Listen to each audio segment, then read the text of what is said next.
21 দিন ডিবি অফিসে আটকা ছিল একটা তরুণী মেয়ে। সে যে কিসের মধ্যে দিয়ে গিয়েছে, এখানে তুলে নিয়ে গেছে সেফ সাইবার সিকিউরিটি অ্যাক্টে আমাদের চিটাগাংয়ের আরেক নারী নেত্রী, তাকে দফায় দফায় তুলে নিয়ে যাওয়া হয়েছে।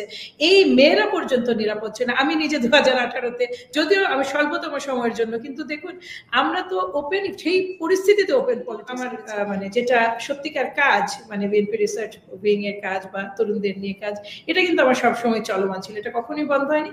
ওই সময়টা যখন র্যাব তুলে নিয়ে যায়, ওই সময় মাস 3 আমি একেবারে সবকিছু থেকেই একদমই দূরে ছিলাম। মাস 3 পর থেকে আমরা আবার শুরু করি, এবং আমি সারা বাংলাদেশে, আপনাকে আমি খুব আনন্দ নিয়ে বলি, আমার এমন কোনো জেলা নাই যে জেলা তরুণদের সাথে আমি কাজ করি। এখন ওনাদের যেটা বক্তব্য সেটা হচ্ছে যে তারাও, তাদের বক্তব্য আমরা শুনেছি, তারা নির্যাতিত, শিবির সন্দেহে পিটিয়ে মারা হতো। ও তো ছাত্রদল, যুবদল, বিএনপির যে কোনো মানুষকে, আমাদের জনির গায়ে 17টা গুলি করা হয়েছিল, আমাদের যুব ছাত্রদল নেতা, আমাদের নূর নূর নূরকে যুবদলের নেতা চিটাগাংয়ে, তার হাত পা বেঁধে তার সারা শরীরে বোধহয় কতগুলো বুলেট ছিল সে এক আল্লাহ জানে।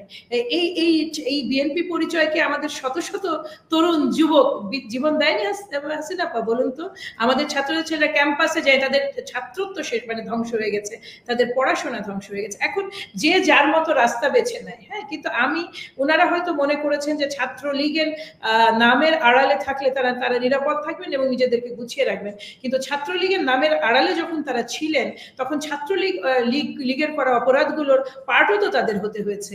কাজে এই জায়গাটায় এখন মুশকিল হচ্ছে কি জানেন, গুপ্তের সবচেয়ে বড় সমস্যা, আমি হাইপোথেটিক্যালি আলাপ করি আপনার সাথে, সেটা হচ্ছে যে ধরে নিন, হাইপোথেটিক্যালি ধরে নিন, একদম এটা কোনো সম্ভাবনা নেই, কিন্তু হাইপোথেটিক্যালি ধরি, সাবেক মাফিয়া ফেরত আসলো তাদের পূর্ণরূপে, তখন যে এনারা আবার ওখানে হাজির হবেন না এটা বলে যে আমরা আসলে আপনাদের দুর্গ রক্ষা করছিলাম, আমরা নিরাপত্তার খাতিরে আমরা নিজেদের শিবির পরিচয় দিয়েছি, তার নিশ্চয়তা ঠিক। কারণ ফার্স্ট অফ অল, আপনি যখন নিজের বেসিক পরিচয়কে অস্বীকার করেন, তখন প্রথমেই কিন্তু আপনি আরেকজনের মধ্যে একটা সন্দেহ ঢুকিয়ে দেন যে আপনি এখন যে পরিচয়টা দিচ্ছেন এটা সঠিক তো, নাকি আবার 6 মাস পরে এটা বদলে যাবে বা 1 বছর পরে। আমি বহু এই তরুণ যাদের কথা আপনি বললেন, তাদের কিন্তু সরাসরি জুলাই আন্দোলনে তুখোড় ভূমিকা আছে, আমরা বিভিন্ন সাংবাদিকদের মাধ্যমে জানতে পেরেছি, এদের অনেকেরই ভূমিকা আছে। কিন্তু এমন অনেককে আমরা পরবর্তীতে দেখেছি যারা সরাসরি ছাত্রলীগের প্যানেলে ছিলেন, তারা এখনো আছেন ডাকসুতে, এবং শিবির হিসেবে আছেন কেউ, ওর শিবির হিসেবে মূলত বেশি। এমন নয় যে এই তরুণেরা মেধাবী নন, এমন নয় যে এই তরুণেরা দেশ নিয়ে ভাবেন না, কিন্তু রাজনীতিটা আসলে আপনি কি খোলসের মতো তো নয়। রাজনীতিটাকে স্ট্যান্ড যখন নিতে হবে, শক্তভাবে নিতে হবে। আমরা তো নিয়েছি, আমরা সকলেই নিয়েছি, আপনি নিয়েছেন, আপনি ওই সময় যুদ্ধ করেছেন, কিন্তু বাইরে যদিও থাকেন, করেছেন না যুদ্ধ, তা আপনি তো মানে কে কি মনে করলো বা কি চাপ আসলো, এখানে কি আপনি নিজে একজন মানুষ হিসেবে ভাবুন তো, যে গুপ্ত বিষয়টা কতখানি সমাজের জন্য বিপজ্জনক একটা আইডিয়া, যেই সেন্সেই বলুন না কেন। আপনি একজন মানুষের সাথে 3 বছর 4 বছর চললেন, 5 বছর চললেন, হঠাৎ দেখলেন ওই লোকটা সেই লোকটা নয় যে আপনি জানেন, এটা তো অনেক, মানে আমি মনে করি ভীতিকর একটা প্র্যাকটিস। আমাদের যেটা ছিল, আমরা হয়তো বাংলাদেশে যেতে পারি নাই, কিন্তু মানে দূরে থেকে হুমকি ধুমকি এগুলো তো আমরা মেনে নিয়েছি, বলছিলেন। এবং আপনাদের বিভিন্ন নেতাকর্মী বিভিন্ন সময়ে অত্যাচারিত হয়েছে, মাঠে ঘুমিয়েছে, বাড়ি থাকতে পারে নাই, এরকম অনেক দেখেছি। শুনেন, আমরা নিজেরা নারীরাও তো পারেনি। আমাদের ছাত্রীদের একজনের কথা তো আমার এখন মনেই পড়ে, আমি আর নাম বলতে চাইছি না, এই মেয়েটিকে এগুলো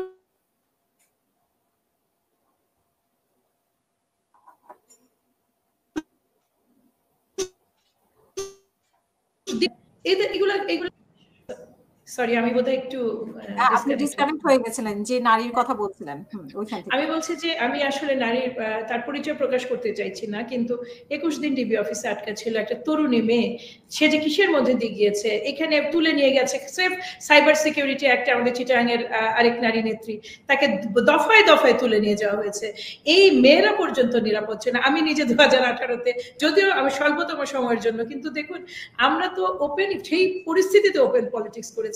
আপনাকে আরেকটা বাস্তবতা বলি আমাদের, সেটা হলো একটা পর্যায়ে চলে এসেছিল বাংলাদেশে, আমরা যারা বাংলাদেশ জাতীয়তাবাদী দল করি, আমাদের কিন্তু পরিবার, মানে পরিবারটুকু ছাড়া আত্মীয় স্বজনে সেই অর্থে আর ছিল না। বন্ধু বান্ধব ভয় করত যে অনেক বেশি ঘনিষ্ঠতা তাদের সাথে থাকলে তারাও না সরকারের খড়গহস্তে পড়ে যায়। তো এই জায়গাটায় এত লক্ষ লক্ষ মানুষ, আমি বলবো কোটি কোটি মানুষ আমরা যুদ্ধ, মানে বিএনপি করেছি, সে তখন থেকেই করছি। কলেবরের হিসাবে যদি বলি, তাহলে কলেবরের হিসেবে তারা তো খুব খুব মানে অনেক অনেক বড় উন্নয়ন। এখন জানি না প্রত্যেকটা দলের স্ট্র্যাটেজি তাদের নিজস্ব, কিন্তু আমি একেবারে রিজেক্ট করি এই থটটা যে আপনি আপনার আইডেন্টিটি হাইড করে এইগুলো। এসপিওনাজে ভালো লাগে, জেমস বন্ডের গল্প টল্পে ভালো লাগে, আপনার ওই এগুলো হচ্ছে কি বলবো, এটা মানে থ্রিলার উপন্যাস, এগুলো ঠিক আছে, বাট সত্যিকার জীবন মানে জীবনে এটা এটা এটা কঠিন। আর দ্বিতীয়ত হচ্ছে যে ছাত্রলীগ বলুন, আর সেই সময়ে যারা আসলে নির্যাতন করেছে, ওই দিকেও যদি আমরা দেখি তাহলে এটাও সত্যি কথা যে ইউনিভার্সিটিতে টিকে থাকতে হলে একটা না একটা আপনার কি বলে অবস্থান তখন প্রয়োজন ছিল, কিন্তু পদধারী নেতা হয়ে ওঠা প্রয়োজন ছিল কিনা, এটা আমার একটা প্রশ্ন, যে আপনার পোস্টটা জরুরি ছিল কিনা। আপনি ছাত্র, যেমন ধরেন আমি ওই সময় বহু নারী নেত্রীদের সাথে, মানে এখন ছাত্রী যারা, তারা অনেকেই আমার কাছে গল্প করেছে যে আপু উপায় তো ছিল না, ওদের মিছিল হলে তো আমাদের যাওয়াই লাগতো, তারা সাধারণ ছাত্রী, তারা কিন্তু কেউ কখনো কোনো পোস্ট হোল্ড করেনি। তো এটা ওনাদের স্ট্র্যাটেজি, আমি রেসপেক্টই রাখতে চাই, কিন্তু আমি এটার পক্ষে নই। I reject the idea. এই হ্যাঁ, এই হোস্টেলে থাকলে আমার যেমন হোস্টেলে থাকার অভিজ্ঞতা আছে, আমরা দেখেছি, মানে কাছে থেকে রাজনীতির বিষয়গুলো দেখেছি। অনেকের হোস্টেলে থাকার সমস্যা ছিল, মানে সিট পাওয়া নিয়ে সমস্যা ছিল, তখন রাজনৈতিক নেতৃত্বের কথা শুনতে হতো একটুখানি থাকার আশ্রয় দেওয়ার জন্য। হ্যাঁ, সেটাই। ওটা হচ্ছে আপনি আসা যাওয়া করবেন, তাদের হয়তো কোথাও, কিন্তু আপনি যখনই পদধারী নেতা হয়ে যাবেন তখন ইনএভিটেবলি আপনার শোল্ডারে এমন কিছু দাগ লেগে যাবে বা দায়িত্ব নিতে হবে, যেটা হচ্ছে নেতা হওয়ার কারণে আপনাকে করতে হয়েছে, তাদের পদের দাবিদার হওয়ার কারণে করতে হয়েছে। আমার আর্গুমেন্ট ওই পয়েন্ট, আর কিছু না।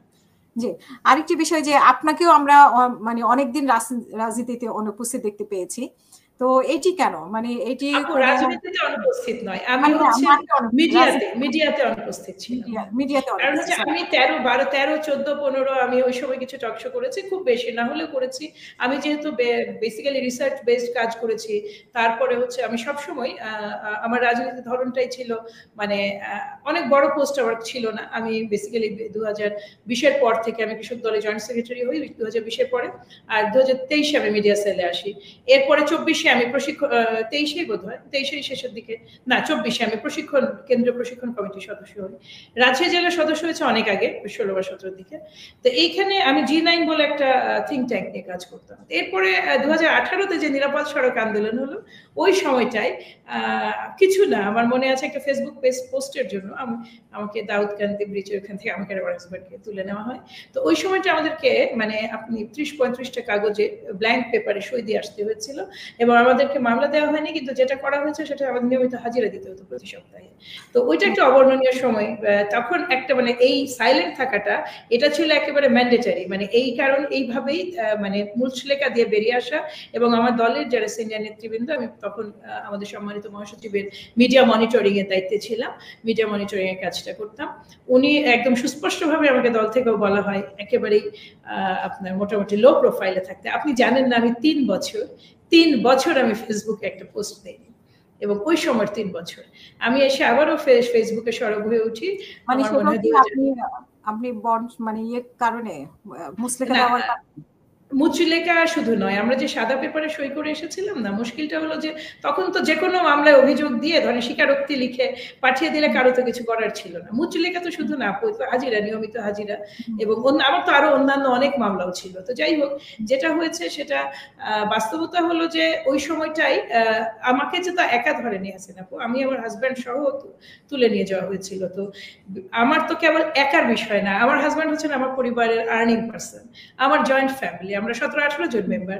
আমাকে সব দিক পরিবারের উপরে যখন আপনার আঘাত চলে আসে, তখন তো কিছুটা আপনাকে কম্প্রোমাইজ করতেই হয়। আর এর বাইরে আমি কিন্তু আমার মানে যেটা সত্যিকার কাজ, মানে বিএনপি রিসার্চ উইং এর কাজ বা তরুণদের নিয়ে কাজ, এটা কিন্তু আমার সবসময় চলমান ছিল, এটা কখনোই বন্ধ হয়নি। ওই সময়টা যখন র্যাব তুলে নিয়ে যায়, ওই সময় মাস 3 আমি একেবারে সবকিছু থেকেই একদমই দূরে ছিলাম। মাস 3 পর থেকে আমরা আবার শুরু করি, এবং আমি সারা বাংলাদেশে আপনাকে আমি খুব আনন্দ নিয়ে বলি, আমার এমন কোনো জেলা নাই যে জেলা তরুণদের সাথে আমি কাজ করিনি। আমরা নানাভাবে যুদ্ধ করেছি, বা সেই সময়টায়। পরবর্তীতে কৃষক দলে যখন আসলাম, জয়েন্ট সেক্রেটারি হলাম, তারপর কৃষক দল থেকে তো তখন ওপেনই, মানে ওপেন, এটা তো ওপেন পোস্ট, সাংগঠনিক পোস্ট। এরপরে আমি আপনার সারা দেশ জুড়ে ঘুরে বেরিয়েছি কৃষক দলের পক্ষ থেকে, নানা প্রোগ্রাম করেছি। এরপর মিডিয়া সেলে আসলাম, তখন দায়িত্বের ধরন বদলে গেল। প্রশিক্ষণ কমিটিতে আছি, সেটার দায়িত্বের ধরন ভিন্ন। তো সবকিছু মিলিয়ে রাজনীতি থেকে আমি দূরে জানি। টক শো করতে আমার একটু অনীহা হচ্ছে, প্রচুর পড়াশোনা করতে হয়। ফেসবুক ইউজ করেন নাই, সেটার কোনো মানে কি কারণ? ফেসবুক হ্যাঁ 2-2.5 বছর আমি কোনো কিছু না, আমি পোস্ট দিতাম না এই জন্য যে আমি তো কিছুটা সার্ভ করতে পারছি। আর আমার একটা স্পেশাল চাইল্ডও আছে, আমার একটা মানে একটা বেবি আছে, down syndrome baby, very bright and very মাশাআল্লাহ আলহামদুলিল্লাহ চমৎকার ছেলে, কিন্তু তার কিন্তু একটু মানে মানে আলাদা কেয়ার আমার পক্ষ থেকে লাগে। সো আমাকে অনেক কিছু কনসিডার করতে হচ্ছে এবং আমার দল আমাকে সাপোর্ট দিয়েছে, কারণ আমার এমন কোনো দায়িত্ব ছিল না যেখানে আমাকে ওপেন বা প্রকাশ্য হতে হয়েছে। বরং যতটুকু দূরে থাকা যায় ওটা আমার কাজের জন্য সহজ ছিল। কিন্তু এখন যেটা হচ্ছে, টকশোতে এখন অনেক বেশি আসা হয় কেন, আমরা তো সবকিছু এগুলো তো চোখে দেখে এসেছি, 13 বলুন 14 বলুন। আমি তো রাজনীতি শুরু করেছি 2000 মানে প্র্যাকটিক্যালি একদম ফাংশনাল রাজনীতি করি আমি 2006 শেষ মানে 7 থেকে 2005 আমি মেম্বার হই। এবং তখন তো প্রতিটা জিনিস মানে আমি যা চোখে দেখেছি সেটাও তো এক হিস্ট্রি। মানে মানে বহু কাজে আমরা মানে তখন তো ক্ল্যারিক্যাল পোস্ট আমাদের একেবারেই শুরু রাজনীতিতে, কেবল অ্যাপ্রেন্টিস বলতে পারেন আর কি, রাজনীতিতে আমরা অ্যাপ্রেন্টিসশিপ করছি। ওই সময় অসংখ্য অ্যাক্টিভিটিসের সুযোগ হয়েছে, নানা বিষয়ে অনেক কিছু চোখে দেখা। বাংলাদেশের ইতিহাস যে বদলে গেল, একটা মানে স্বাধীন সার্বভৌম দেশ কিভাবে একটা অলমোস্ট আমি কি বলবো যে একটা কন্ট্রোলড কান্ট্রি, মানে এটাকে কি বলে, সার্বভৌমত্বটা কম্প্রোমাইজড হয়ে গেল, তো চোখেই দেখেছি। এবং আমরা সর্বোচ্চ চেষ্টা করেছি আমাদের এন্ড থেকে যেন মানে এই যুদ্ধটা করা যায়।